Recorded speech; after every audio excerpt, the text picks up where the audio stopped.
हरे कृष्णा। एक बार संत ज्ञानेश्वर और भक्त शिरोमणि एकनाथ जी राजस्थान के किसी इलाके से होकर जा रहे थे। वो दूर दूर तक कहीं पानी की व्यवस्था नहीं थी और दोनों को प्यास लगी हुई थी, तो दोनों पानी ढूंढ रहे थे, इधर उधर नज़र दौड़ा रहे थे। तो इतने में उनको जैसे तैसे करके एक कुआं दिखाई दिया। अब वो कुएं के पास पहुँचे तो देखें कि ना बाल्टी है ना रस्सी है, तो पानी कैसे पिया जाए। लेकिन संत ज्ञानेश्वर के पास तो सिद्धियाँ थी, वो उनके पास तपस्या के द्वारा सिद्धियाँ ऐसे होती हैं कि जैसे रिद्धि सिद्धि अणिमा लघिमा अनेक प्रकार की सिद्धियाँ होती हैं। जैसे ऐश्वर्य मिल जाता है भक्तों को, और जो है ना वो हल्का होने की क्षमता होती है। वो किसी के सामने चले जाते हैं लेकिन वो छुप भी जाते हैं, उनको दिखाई भी नहीं देते। अनेक प्रकार की सिद्धियाँ होती हैं।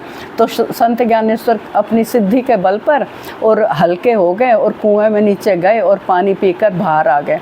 और आकर एकनाथ जी को कहते हैं कि आपने तो पूरी ज़िंदगी हरे कृष्ण कृष्ण कृष्ण हरे हरे, हरे राम राम राम हरे हरे इस महामंत्र का जप किया, लेकिन आज आप प्यासे खड़े हो और मैं मेरी सिद्धियों के बल पर पानी पीकर आज तृप्त हुआ खड़ा हूँ।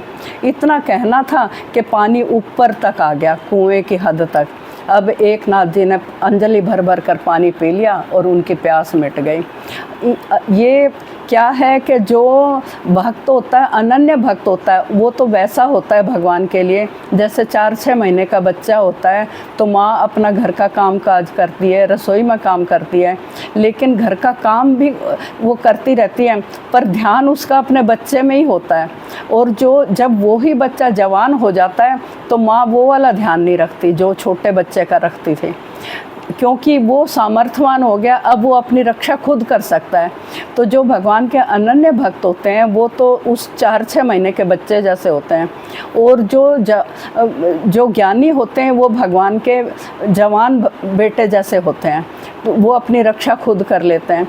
तो जो भगवान पर आश्रित हैं उनके लिए भगवान ने गीता में कहा, अनन्याश्चिन्तयन्तो माम ये जना पर्युपास्ते तेषां नित्याभियुक्तानां योगक्षेम वहाम्यहम्। बोलो भक्त और भगवान की जय।